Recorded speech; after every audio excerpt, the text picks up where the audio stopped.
Hi, I'm Whitney Espich, the CEO of the MIT Alumni Association, and I hope you enjoy this digital production created for alumni and friends like you. Welcome, everyone, to the MIT Forum for Equity. I'm Holly Carter, PhD 77, and president of the Black Alumni of MIT, BAMIT, and I'll serve as moderator this afternoon.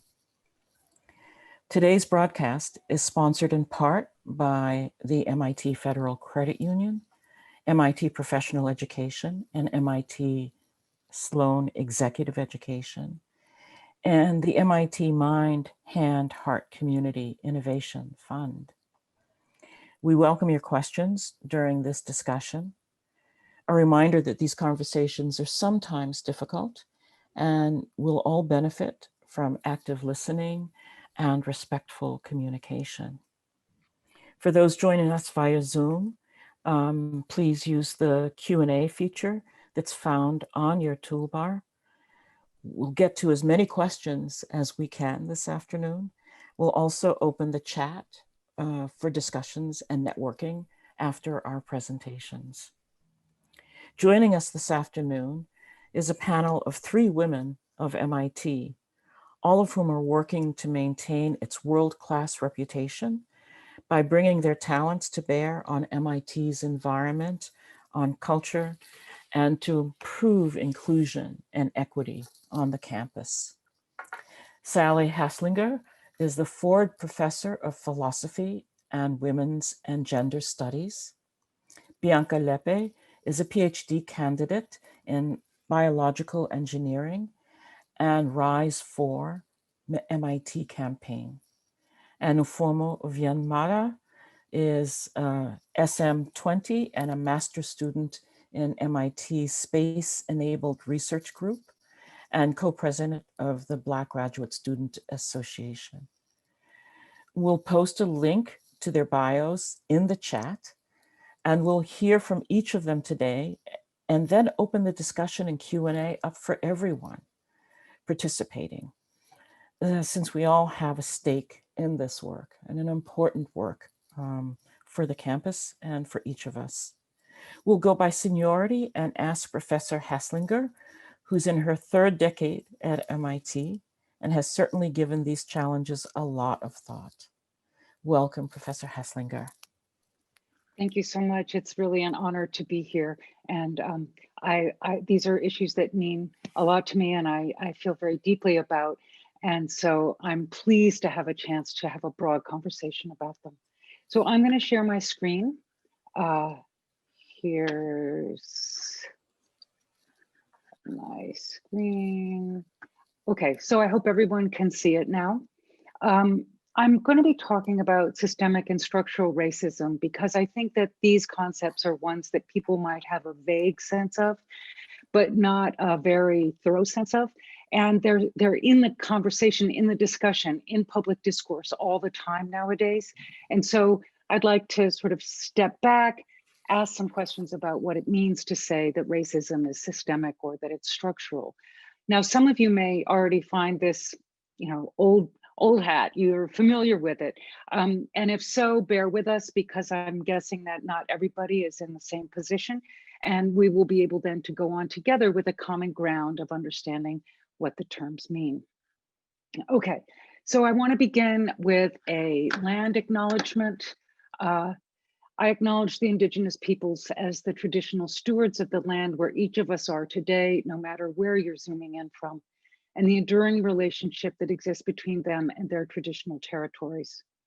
The land on which MIT is located is the traditional unceded territory of the Wampanoag and Massachusetts nations. I specifically acknowledge the painful history of genocide and forced removal from this territory on which we gather, and honor and respect the many diverse Indigenous people connected to the land from time immemorial. Okay. So here's a bit of a quick plan of what I'm going to be doing.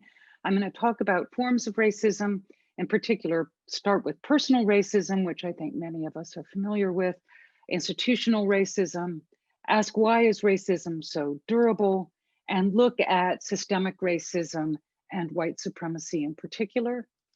Then I'm going to consider what can be done, especially when we're considering systemic racism and white supremacy. It's one thing if you encounter a racist individual, you can work on changing their attitudes and minds, but how do we deal with systemic racism and white supremacy? I think that the best way to do this is through social movements. You can't do it individually, but you can only do it as a group. And then I'm going to turn it over to the students and we'll hear from them about the issues at MIT. Okay, so the first forms of racism are fairly familiar.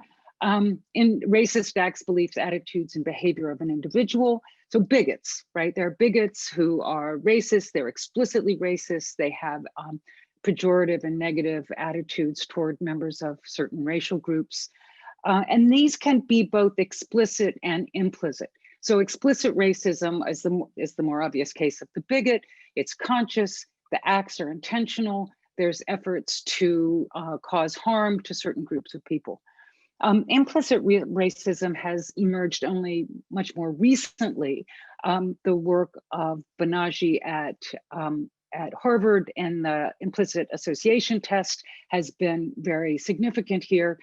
We all seem to have unconscious and unintentional associations with members of subordinated races.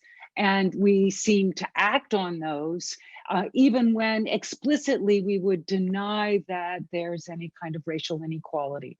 So implicit racism has been a focus of a lot of consciousness raising, a lot of workshops and such to try and get people to see that sometimes they need to make a conscious effort to override their implicit attitudes because they're not really them. They act this way, maybe it's a habit or a pattern, and they themselves have the resources to condemn it. And so that's what we encourage them to do. In addition, in the case of individual racism, there's both direct and indirect. So a direct is very commonly going to be explicit, but sometimes even implicit. The racist boss won't hire a person of color, right? So you're explicitly think this person is inferior, or you might think, no, they're fine. I'm holding them to the same standards and I just want to get the best person. But there's an implicit bias, which means that they interpret the person as having lower qualifications. So that would be direct.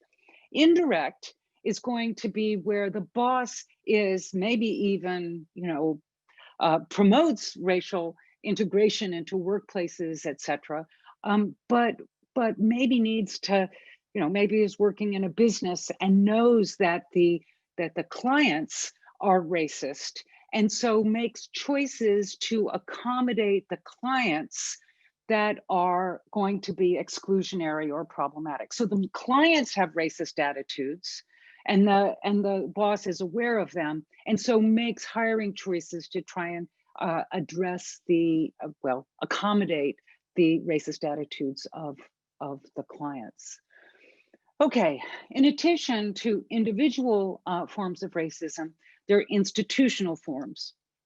So institutional racism is when there are racist policies and cultures and laws within institutions such as corporations, parts of the government, etc. And so this is going to be at the level of laws and policies primarily, rather than in the minds of individuals. So the direct form of racism, of institutional racism, is something like Jim Crow, that prevented whites and blacks from using the same government and other facilities. But there are many kinds of indirect institutional racism. So we just saw in the previous slide where you can have indirect racism when the boss accommodates the racist attitudes of the clients. Well, the same can happen in the case of law. So here's a case, Palmore versus Sidoti, which there was a white couple, they had a child and they divorced. And the woman became partners with a black man. So it was an interracial couple. And the mother had custody. And the father said, oh, that's bad that's not in the best interest of the child, because no child should have to live in the family with an interracial couple, because she'll be teased, she'll be treated worse, et cetera, et cetera. So it's in her interest to live with me and not with the couple.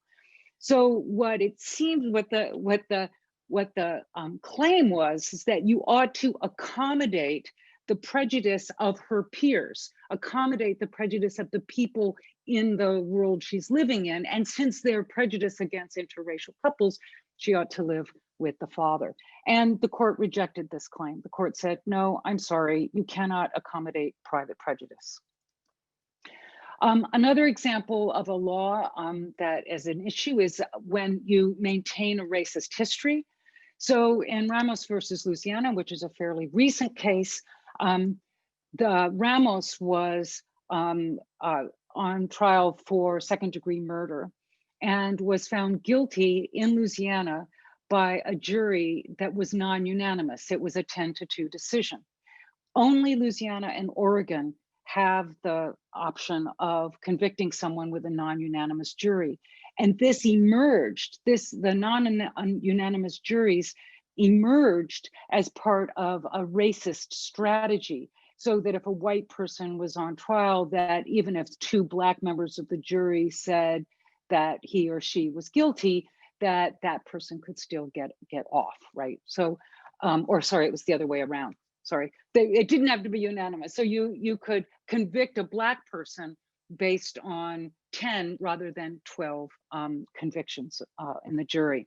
Sorry, I got that turned around. Anyway, so Ramos versus Louisiana has the history of non-unanimous juries is racist. And then the question is, well, Ramos is saying, look, if I had lived somewhere else, I would not have been convicted.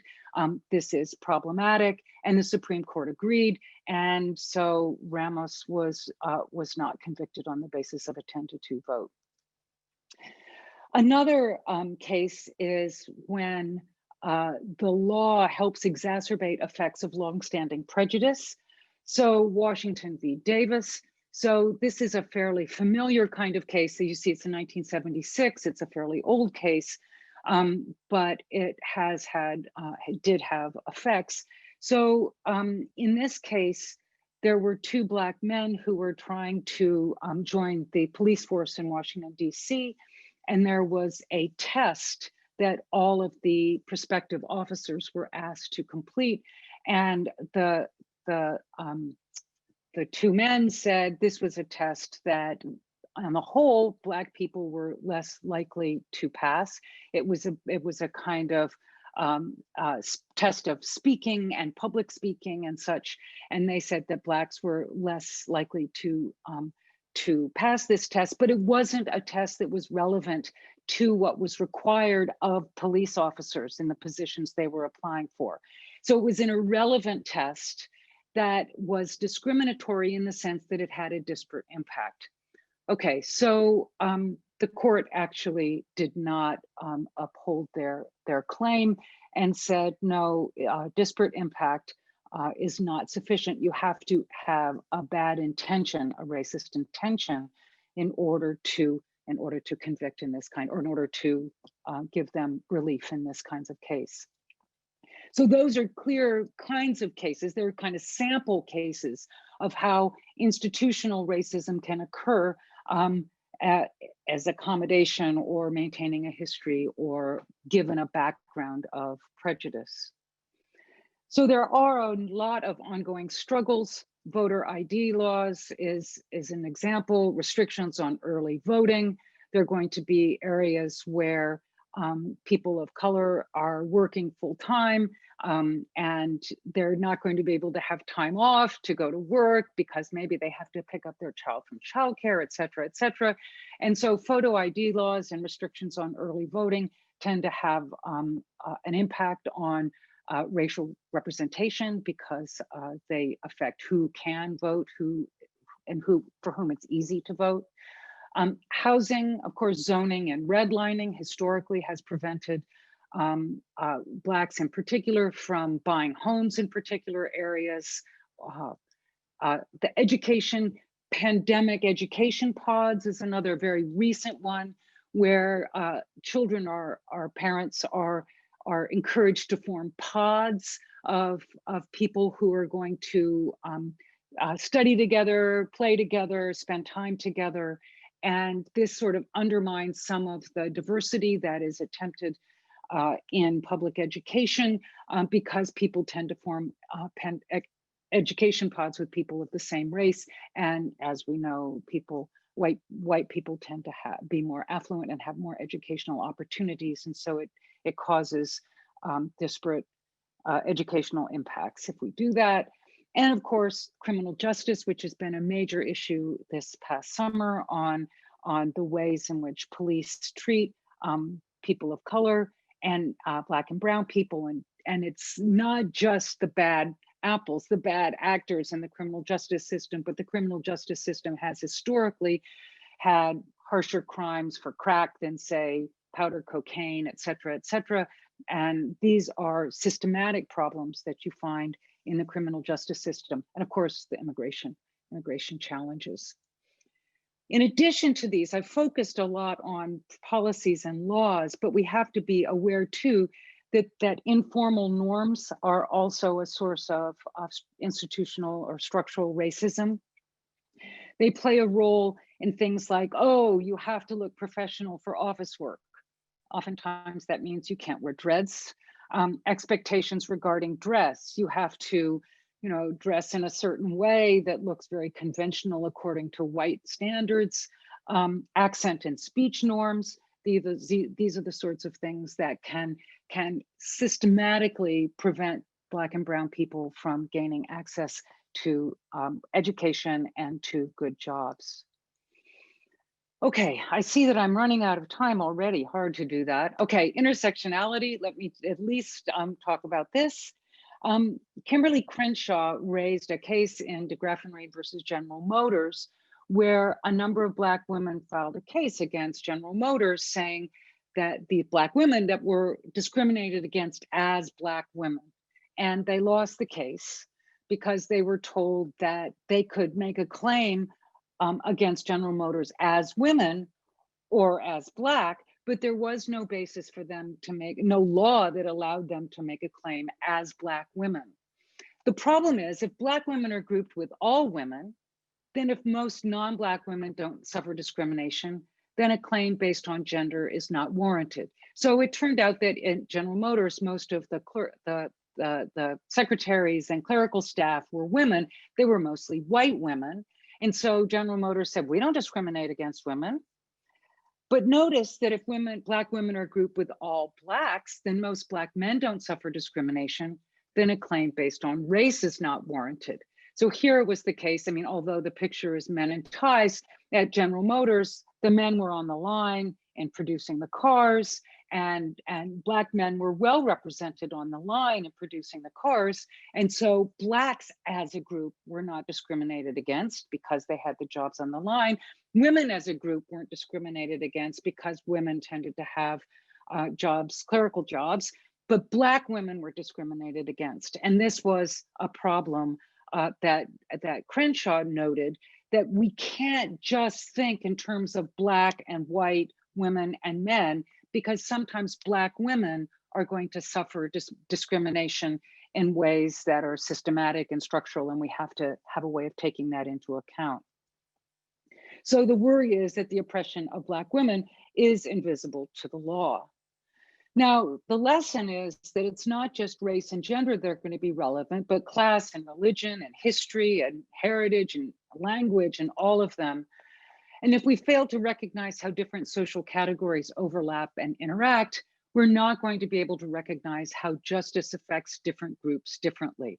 So depending on not just your gender and race, but also your religion or your age or your ability, whether you're disabled or not, these all overlap and interact.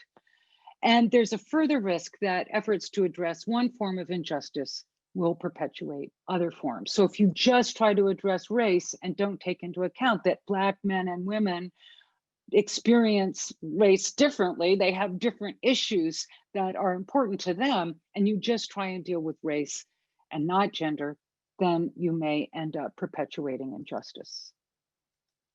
Okay. So why does racism persist? Why does it continue when most people think it's wrong, right? Well, one answer is, well, we're implicitly biased, but that's not the main problem. The main problem is that institutional racism doesn't depend on the prejudice of people, even unconscious presidents. It's a knot, it's a tangle, it's a system. So institutional racism can continue even if people aren't explicitly or implicitly prejudiced. Anti-racist individuals can be part of a racist institution, and institutional racism tends to perpetuate itself in systems. So what does this mean? So systematic racism occurs when there's a dynamic interdependence or looping of racism in institutions, attitudes, practices, norms, et cetera, et cetera. And white supremacy is a form of systemic racism in this sense. So here's someone who's embedded in a social system, and they have lots of opportunities and paths they might pursue. And let's consider race as a factor. Race is going to be a factor in housing and in health and in one's criminal record because of the things we just saw, because of redlining or because of poor health outcomes, because of lack of healthcare in certain communities of color, because criminal records are going to be affected by one's race. So your race affects these issues. Housing will affect education because schools are situated based on neighborhoods. Health is going to affect what education is available, your employment, your mobility, similarly your criminal record. These all affect your further, interdependent sort of connections between these things. And as a result, for employment, you will have disparities, racial disparities between different categories of employment and different wages and different wealth that then can be accumulated. And then this feeds back into those who are less affluent will have less access to good housing and neighborhoods with good education. And then this will affect again what jobs you can have. So in this complex system, it's not as though there are people there who are making racial, bigoted decisions or even implicitly problematic decisions. You are born into a certain housing project or a certain neighborhood. You are born into a situation where there's already a set of laws in place to determine what the penalties are for certain crimes. And this just affects your life in ways that no one can really control. So what can we do? Awareness of racism as a system can make things seem hopeless because individual action seems to have little effect. It's ignored or forgotten, or the system just absorbs it. Individual action can be risky because standing up to power is hard and can have bad consequences for resistors. Another option is collective action, however, in the context of a social movement. So this is what we have now, is a social movement. And I'm almost done, a couple more slides. So social movements challenge our ordinary practices and background beliefs by disrupting life as usual through collective efforts. And there are a huge range of collective efforts that can, and it's trying to say, wait a minute, stop, look at the practices, reflect on the practices, reflect at what's going on and why some people are stuck in certain positions. So petitions, publicity campaigns, vigils, litigation, street demonstrations, boycotts, teach-ins, sit-ins, nonprofits for social justice and mutual aid societies, picketing, strikes, and building occupations.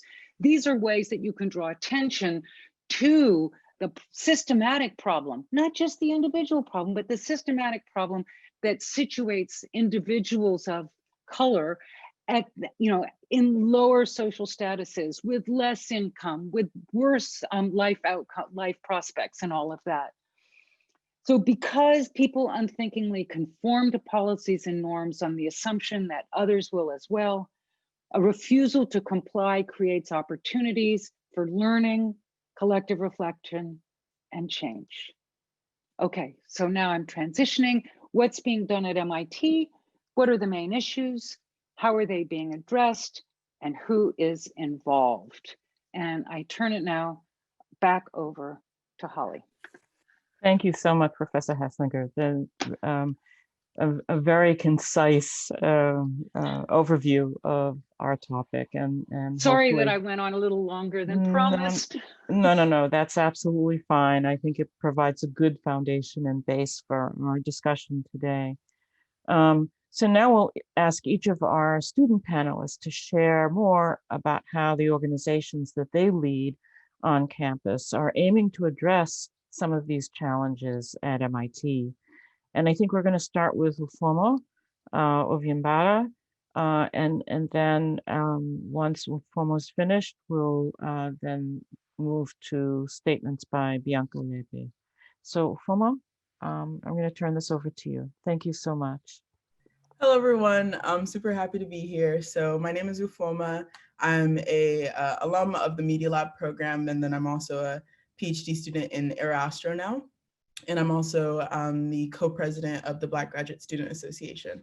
So I'll mostly talk about a petition that we drafted and released in June 2020, and updates on the action that we've been working on. So most of what I'll be discussing can also be found at this link, although this link is slightly outdated. But so for those who aren't aware, in June 2020, the Black Graduate Student Association, in collaboration with the Black Student Union, released a petition called the Petition to Support Black Lives. And this was really in response to, the national protest and looking inward at issues in our community. And the petition included two high-level objectives. So the first, objective one of the petition asked for a public commitment to having representation of Black students in the institute-wide strategic plan committee. It also asked for a public timeline and regular public reporting for accountability, which is something that the administration has failed to do for decades at this point. Objective 2 of the petition asked for increased transparency and accountability for MIT Police Department activities. And it also asked for an external investigation of alternatives to policing at MIT that would make all of our community members feel safe. Within these two high-level objectives, there are several specific asks, and you can read the full petition and references at the link that I sent. So what was the strategy after the petition release? Our strategy was to establish support from the top down and bottom up. We have met with President Rife, the ICEO, John Dozier, the Vice Provost, Tim Jameson, MIT PD Chief DeFava, and several other admins, school deans, department heads, graduate student groups. We've probably had over 50, 60 meetings of this sort since June. And the purpose of these meetings was to discuss implementation of the demands, get advice on strategy, or just broaden support. So now I'll discuss what was accomplished. The petition received nearly 5,000 signatures, with over 150 from faculty. And in addition, we had over 150 organizations across the institution sign on. The wide support really helped us to get several wins on both Objective 1 and Objective 2, as well as additional requests that we made in meetings held after the petition release. In terms of Objective 1, MIT, in President Rife's letter to the community on July 1st, MIT publicly committed to having BJSA, BSU representatives on the strategic plan committee. And while this is a seemingly obvious thing to do, this was important to us because at that moment in time, the ICEO office, and for those who don't know, that's the Institute Community Equity Office, had not made an effort to connect with BJSA previously. And they also agreed to pay students who are on the strategic plan committee. This was also extremely important because we as students were supposed to be at MIT to learn, and we deserve to be paid for our labor that diverts our attention away from our studies. In addition, they agreed to establish several reporting mechanisms. And a very exciting part that came out of President Rife's letter that I'm linking here was MIT's commitment to immediately establishing $17 million in graduate fellowships for underrepresented minorities. In terms of Objective 2, Police Chief DeFava and the MIT VP of Legal Counsel have agreed to the 5 demands that we had related to transparency and liability in terms of policing. And these had to do with things like the website, had to do with things like interactions with the Cambridge Police Department and Boston Police Department, things of that nature. And again, you can read more at the link I sent. In terms of the investigation, this piece has been ongoing discussion. So they have agreed to this investigation, but we've spent time just trying to consider the best structure of this investigation so that we can have a great outcome. And so far right now, we're looking at including an external consulting expert. One group that we're looking at is a group that actually helped Harvard and Yale rethink their policing safety model and stuff. And then so in addition to this external group, we'll also probably include students, staff, and faculty. And yeah, so that's in the works. And the other main thing around that we're working on is organizing an institute-wide event to further discuss the literature and dialogue around defunding police departments and reducing the scale of police on our campus. And yeah, we just felt like this conversation was new to MIT specifically. So we're currently working with the Office of the ICEO to organize an institute-wide event on policing.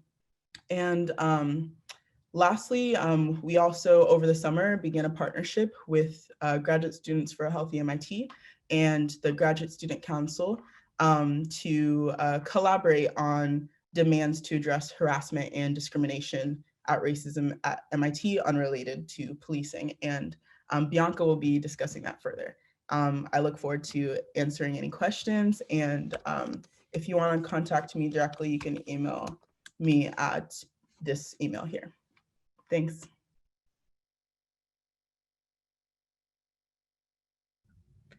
Thanks, Ufu, for the introduction. Yeah. Yeah, so as Ufu mentioned, my name is Bianca. I'm a current third year now PhD student in course 20, Biological Engineering, and I use she, series pronouns. Currently, I'm the Graduate Student Council's chair for their Diversity, Equity, and Inclusion Committee. And what I'm here to talk about today is our campaign called RISE, which stands for Reject Injustice Through Student Empowerment. And as Ufu mentioned, it's a coalition that started this summer, essentially. And we're a grassroots and campus-wide coalition between the Black Graduate Student Association, GSC DEI, and Graduate Students for a Healthy MIT. And our work centers specifically around racism and sexism here at MIT and how it affects, in particular, graduate students. But it's also a continuation of the 2015 recommendations that were given by the BGSA to administration, as well as their current June 2020 Support Black Lives petition. And really our work kind of stems from the fact that we had these 2015 recommendations. It's been 5 years and there hasn't been much done on the graduate student side at all. So we created a petition with outlining 4 sections of demands that I'll go into a little bit later.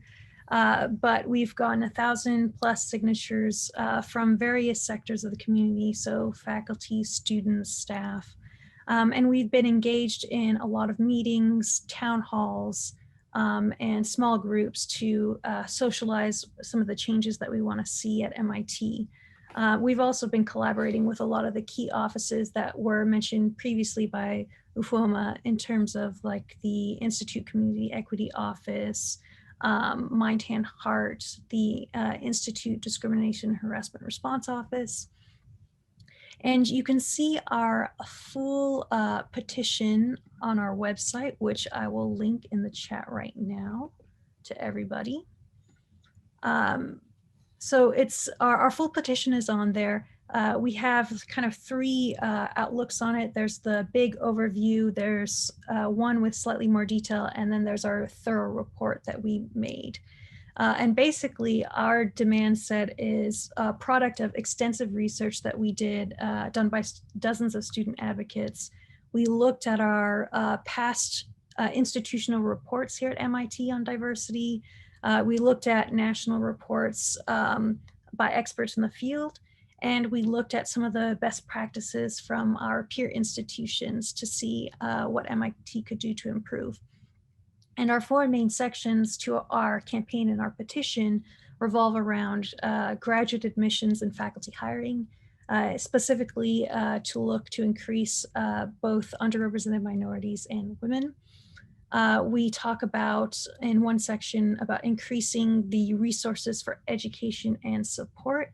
And an example of what that could look like would be, for example, to pay students that do diversity work here on campus, as well as, for instance, hiring DE&I officers for the various departments to support initiatives that are at the local level. Our third section of our petition revolved around improving our policies around faculty misconduct, in particular to improve accountability. And then our last section of our petition and our campaign revolves around funding equity.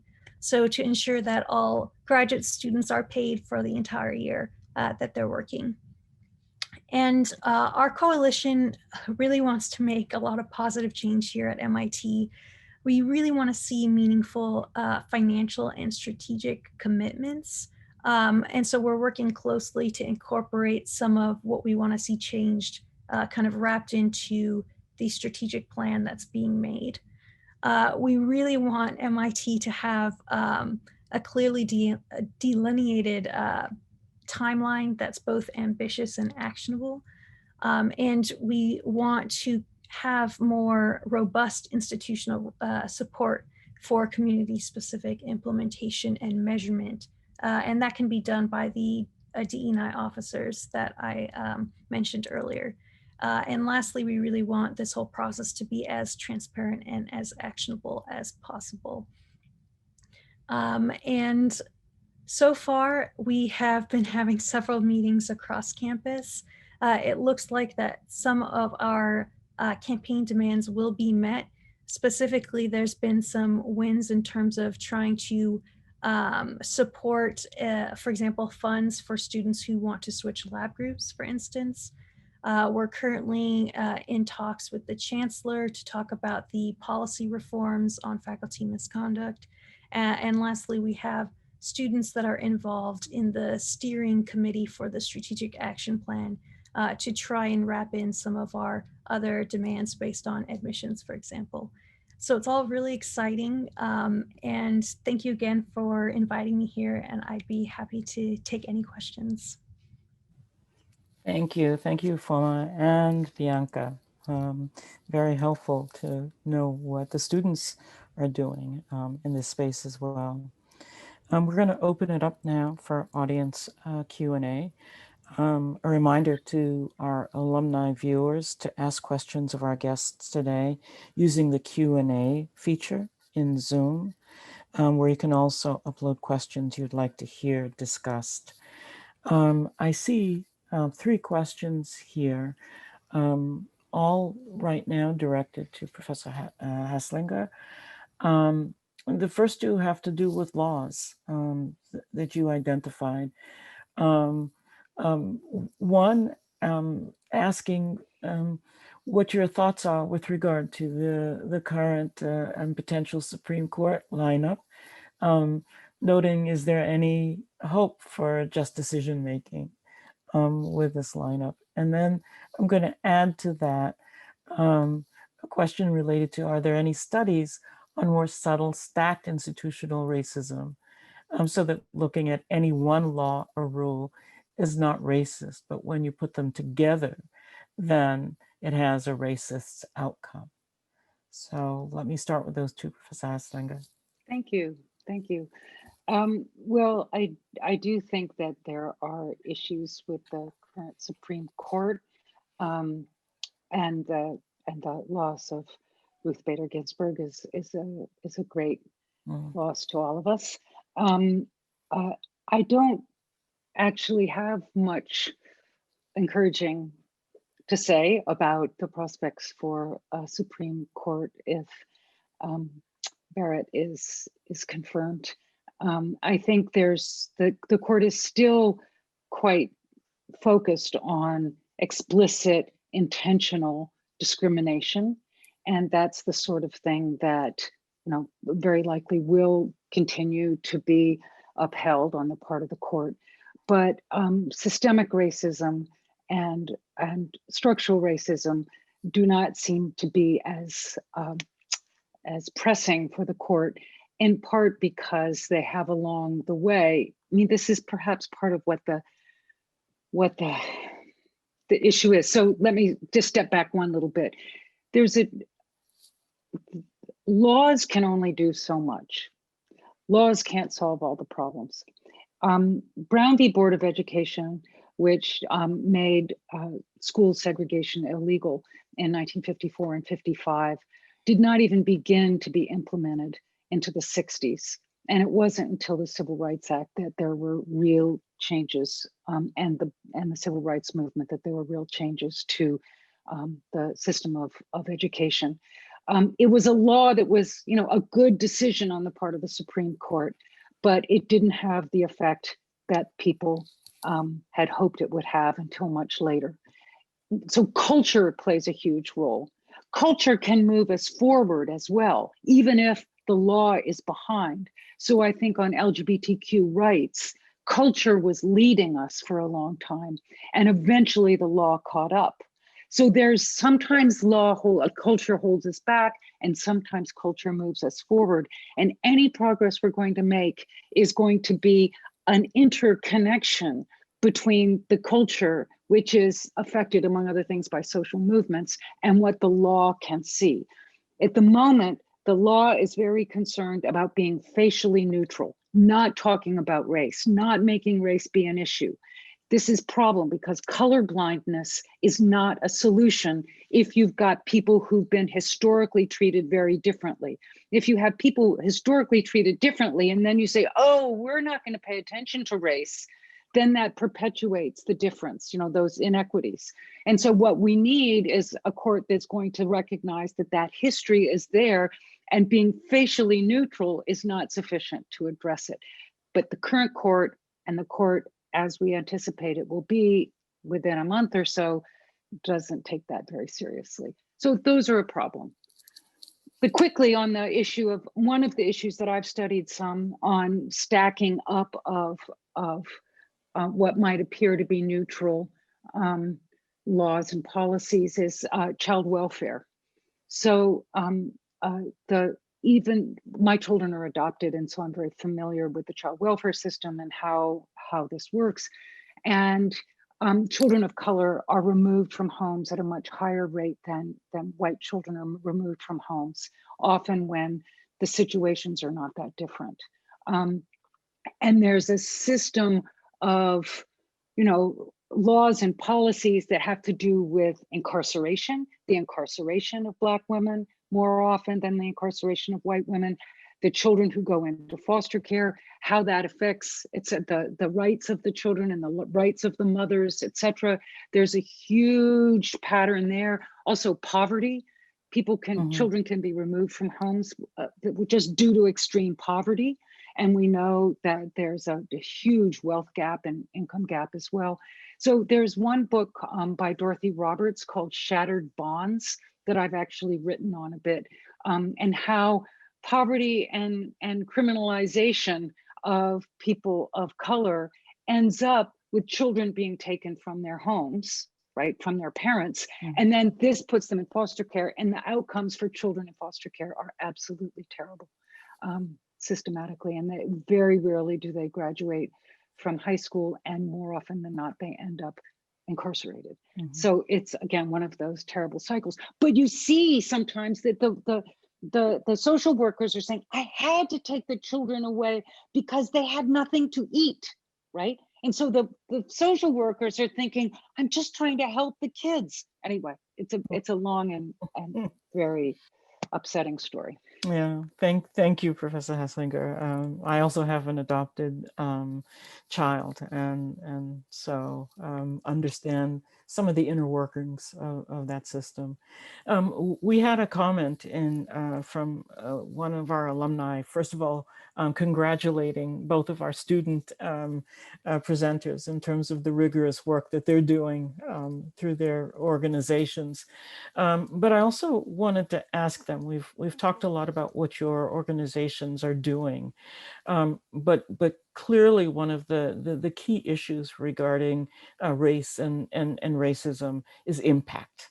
Uh, and both of you are now studying and working very hard in addition to the work that you're doing.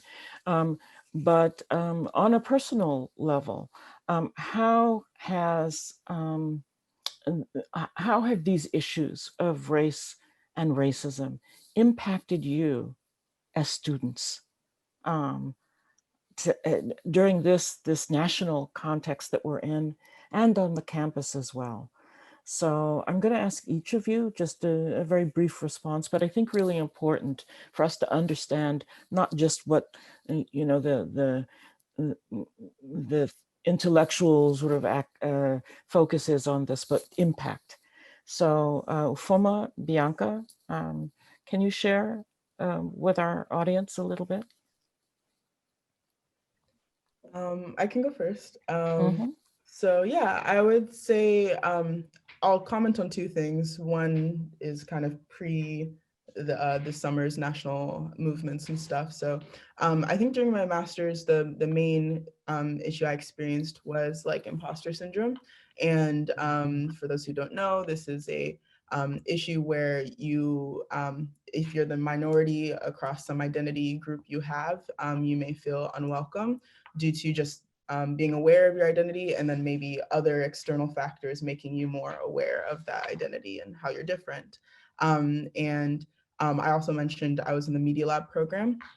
One specific experience I had was where I was in a Core 16 Aero Astro class, and we were working on like a group project, and someone made a joke about how I should just like make the flyers rather than contribute substantially to the project.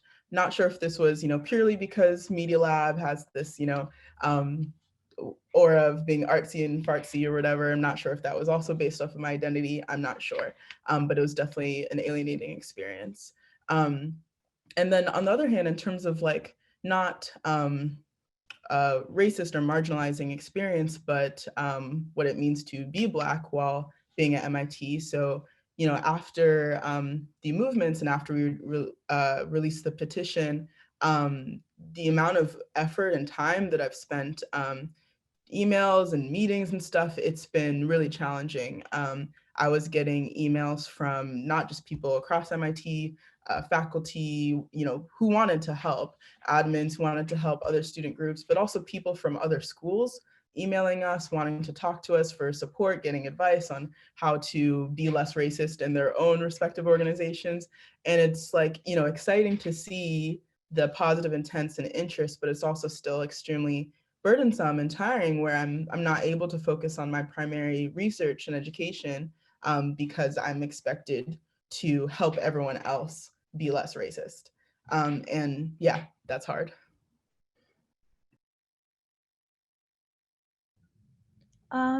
Yeah, very similar sentiments to Ufu.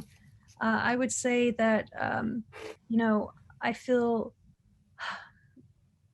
like it's part of my job to help those that will come after me, that are women, that are people of color, and in particular, I had a bad experience in undergrad where I participated in research under a postdoc that said I wouldn't ever get anywhere as a woman, as a Latina, especially in research and science, and that really impacted me. And so basically at whatever institution or with whatever group that I'm in, I try and do and put in work that'll help make it easier for underrepresented folks to really succeed and to really flourish in the space. I actually started as the GSC DEI chair well before this past summer.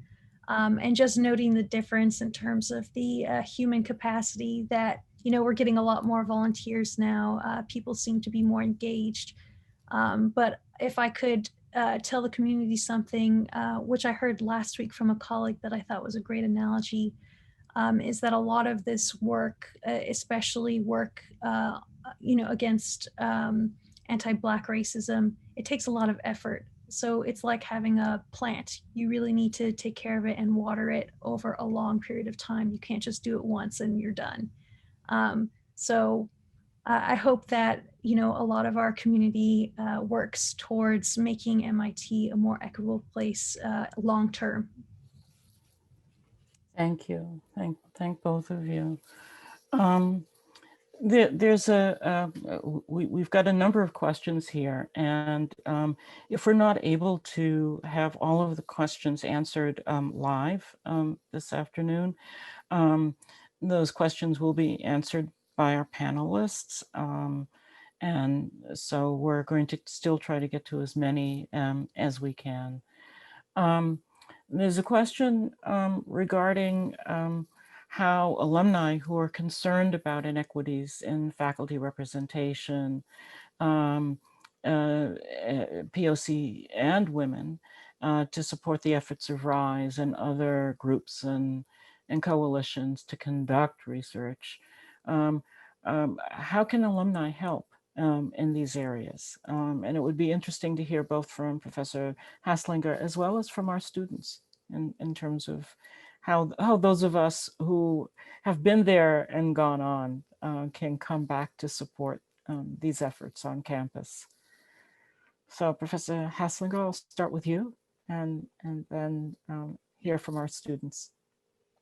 Well, a couple things. One is to sign petitions if you get them to support the student efforts, because I really am very committed to student empowerment and believe that students are a crucial part of the community for pressing us forward.